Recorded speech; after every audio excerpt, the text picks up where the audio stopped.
আসুন, আজ আপনাকে আমি একটা গল্প শোনাই। একবার এক চক্ষুহীন মানুষ মন্দিরে গেল ঈশ্বরের দর্শন করার জন্য। এবারে যখন ওখানে উপস্থিত লোকেরা জানতে পারল যে এই ব্যক্তি চক্ষুহীন, তখন কিছু লোক তাকে উপহাস করতে শুরু করে দিল।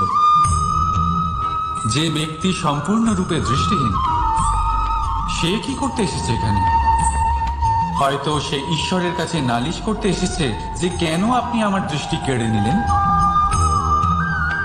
কিন্তু এই সকল কথায় সেই চক্ষুহীন ব্যক্তি নিজেকে নিরাশ হতে দিল না।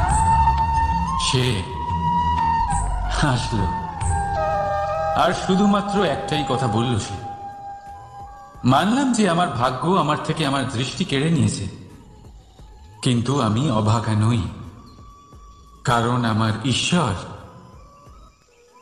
উনি আমায় দেখতে পাচ্ছেন।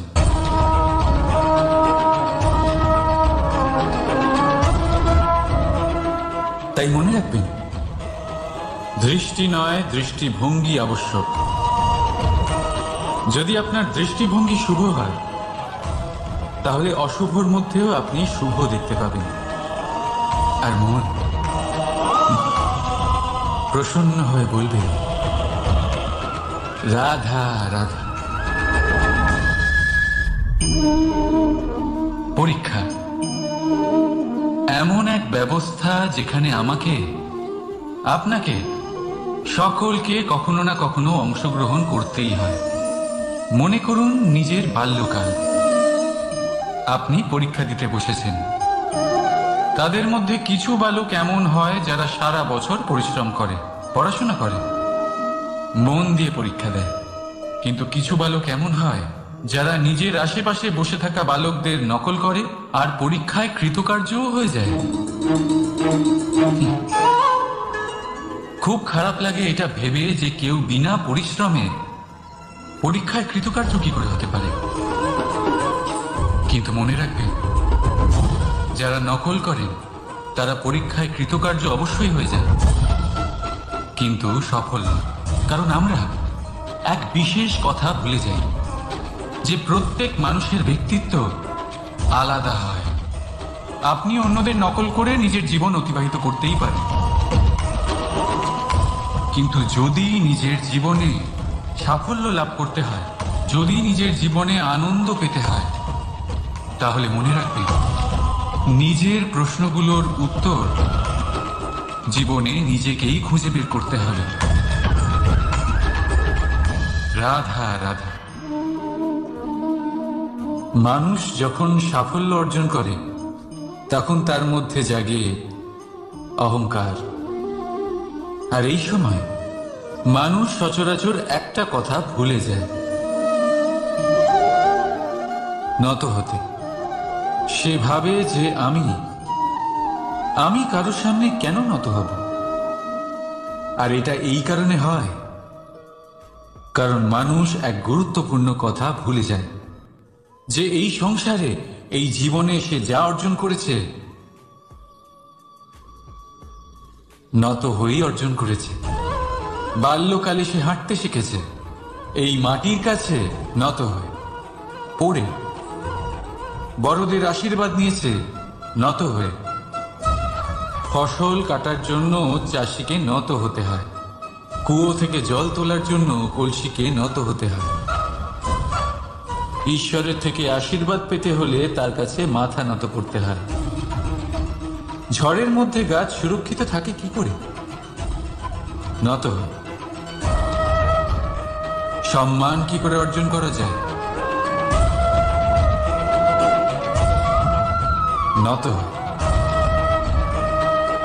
কারোর সামনে নত হওয়া মানে নিজের আত্মসম্মান বিসর্জন দেওয়া নয়, তার অর্থ হল বিনম্র হওয়া। আমরা মানুষ, আর ওই আকাশের উচ্চতায় পৌঁছানোর জন্য আমাদের কোনো পাখির মতো ডানার প্রয়োজন নেই। শুধু যত নত হবেন, ততটাই উপরে উঠবেন।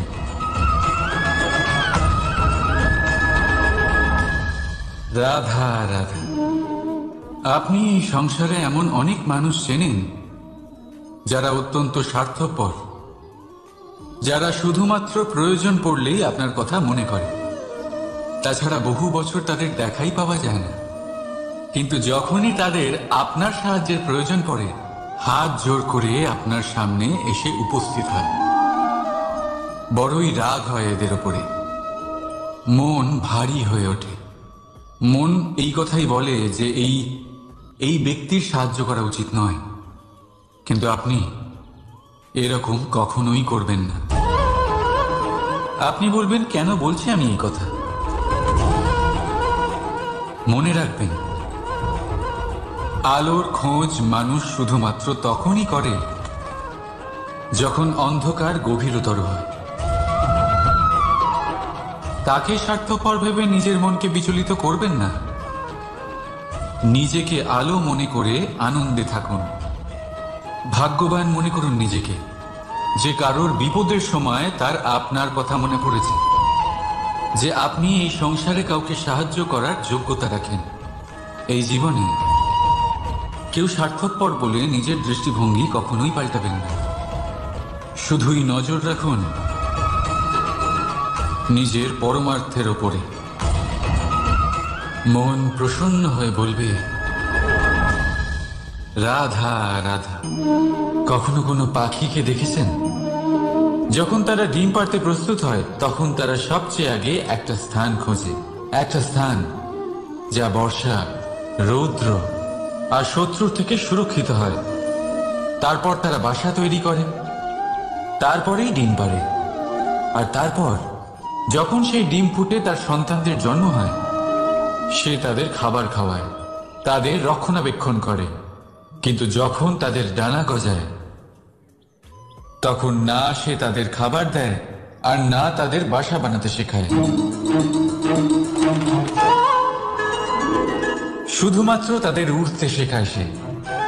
তারপর সেই বাচ্চারা আকাশে উড়তে শিখে নিজেরাই নিজেদের খাবার জোগাড় করতে শিখে যায়, নিজেরাই নিজেদের বাসা বানাতে শিখে যায়। আর আমরা মানুষেরা কি করি? আমাদের সন্তান বড় হয়ে যাওয়া সত্ত্বেও তাদের নিয়ে সর্বদা দুশ্চিন্তা করি। তার জন্য আমরা গৃহ নির্মাণের চেষ্টা করি। নিজের সন্তানকে আরো শক্তিশালী করে গড়ে তোলার বদলে তাকে আমরা দুর্বল করে দিই। জীবনে সেটাই করুন যা একটা পাখি করে। নিজের সন্তানকে আকাশে ওড়ার শিক্ষা দিন, সংস্কার দিন, আর একটা নির্দিষ্ট সময়ের পরে তাকে নিজের আকাশ নির্ধারণ করতে মুক্ত করে দিন। রাধা রাধা। সাগরে সেতু বাঁধার গল্প তো আপনারা নিশ্চয়ই শুনে থাকবেন। রামচন্দ্রের সেনাকে 100 যোজন সমুদ্র অতিক্রম করে লঙ্কায় আক্রমণ করতে হতো। সেতুকার নল আর নীল সেতু বাঁধার উপায় বের করল, কিন্তু প্রশ্ন ছিল সেতু বাঁধা কি করে হবে? সমুদ্র অত্যন্ত গভীর। কত পাথর দেওয়া হলে এই বিশাল সমুদ্র অতিক্রম করা সম্ভব হবে? তখন এক উপায় নির্ধারিত হল। পাথরের ওপর লেখা হলো রামের নাম। আর যখন সেই পাথরগুলোকে সাগরে ফেলা হলো, সেগুলো ভাসতে লাগলো। এবারে কেউ বলবেন এটা রামচন্দ্রের নামের মহিমা, কেউ বলবেন এটা নারায়ণের কোনো জাদু। কিন্তু না, এটা রামচন্দ্রের সেই গুণ, ওনার ব্যক্তিত্বের সেই মহান দিক যা ওনার প্রতিনিধিত্ব করেছে। তাই সেই পাথরও সাগরে ভেসে ওঠে।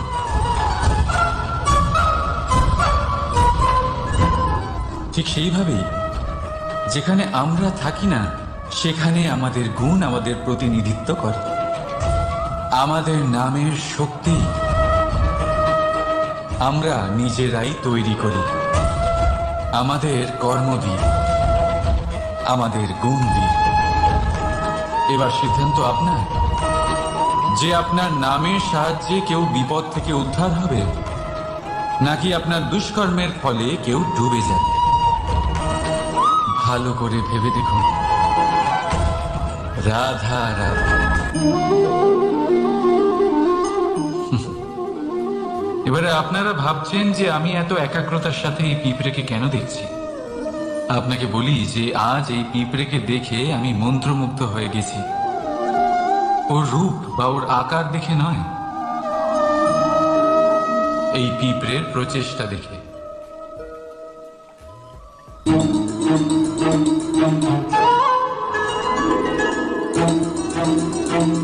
আপনি জানেন, অজস্র পরিশ্রমের পরেই পিঁপড়ে তার নিজের একটা ছোট বাড়ি বানাতে পারে, যা অন্য প্রাণীদের জন্য অত্যন্ত সহজ ব্যাপার।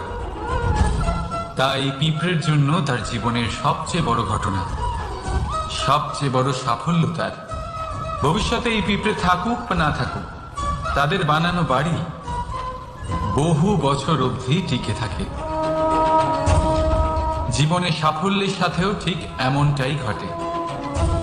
আপনি একদিনে সাফল্য লাভ করতে পারবেন না, কিন্তু যদি আপনি প্রতিদিন চেষ্টা করতে থাকেন, তবে একদিন আপনি অবশ্যই সাফল্য লাভ করবেন। মনে রাখবেন, ভাগ্যের দ্বার তাদের জন্য উন্মুক্ত হয় না যারা হার মেনে নেয়। ভাগ্য তার দ্বার তাদের জন্যই খোলে যারা বসে না থেকে প্রয়াস করে সেই দরজার কড়া নাড়াতে। তাই প্রয়াস করতে থাকুন। সাফল্য অবশ্যই একদিন না একদিন আপনার কাছে আসবেই। রাধা রাধা। এই তালাটা দেখতে পাচ্ছেন আপনি? এই তালাকে ভেঙেও খুলে দেওয়া যায়, আবার ভালোবেসেও খুলে দেওয়া যায়। অর্থাৎ এই তালাটা আপনি এই চাবির দ্বারাও খুলে দিতে পারেন, এই হাতুড়ি দিয়েও খুলে দিতে পারেন। কিন্তু এই খোলাতে তফাৎ আছে। যদি তালা খোলার জন্য আপনি সেটা ভেঙে ফেলেন, তাহলে তা পরের বার আর কাজে লাগবে না। কিন্তু যদি এটা আপনি চাবির দ্বারা খোলেন, তাহলে তা চিরকাল কাজে লাগবে। আমাদের জীবনে সম্পর্কগুলো কিছুটা এরকমই হয়। আমাদের জীবনের আনন্দরূপী ধন রক্ষা করে এই সম্পর্ক, কিন্তু ভালোবেসে। যদি ক্রোধের দ্বারা এই সম্পর্ক রক্ষা করা হয়, তাহলে পরে তা কোনো কাজে আসে না।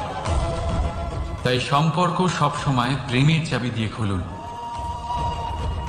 কারণ প্রতিবার নতুন তালা আপনি ব্যবহার করতেই পারেন, নতুন সম্পর্কও করতে পারবেন না। রাধা রাধা। জীবন কি? এই জীবন আমরা জন্ম নিই, বড় হয়ে উঠি, আমাদের মা বাবা আমাদের পালন করেন, তারপর তাদের অর্থ দিয়ে আমাদের বাল্যকাল কাটে। আমরা আরো বড় হই, বিবাহ বন্ধনে আবদ্ধ হই, আমাদেরও সন্তান হয়, আমরা তাদের পালন করি, তারপর আমরা বৃদ্ধ হই, আর একদিন এই সংসার ছেড়ে আমরা সকলে চলে যাই। এটাই কি জীবন?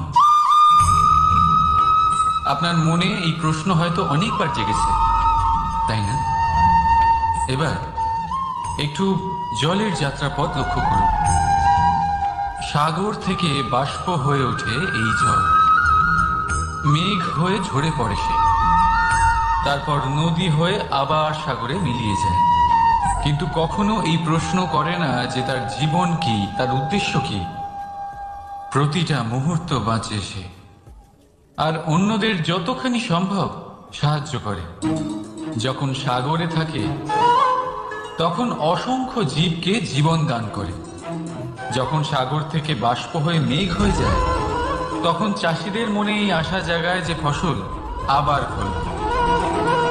যখন বর্ষা হয়ে ঝরে পড়ে, তখন এই শুকনো তৃষ্ণার্ত ধরিত্রীর তৃষ্ণা মেটায়। আর যখন নদীতে থাকে, তখন তার পাড়ে নানান গাছপালার জন্ম দেয়। কিন্তু ভাবুন, জল কি কখনো এটা ভাবে যে তার জীবন কি বা তার জীবনের উদ্দেশ্যটাই বা কি? না, সে শুধু নিজের ধর্ম পালন করে যায়, আর যতটা সম্ভব সবাইকে আনন্দ প্রদান করতে থাকে।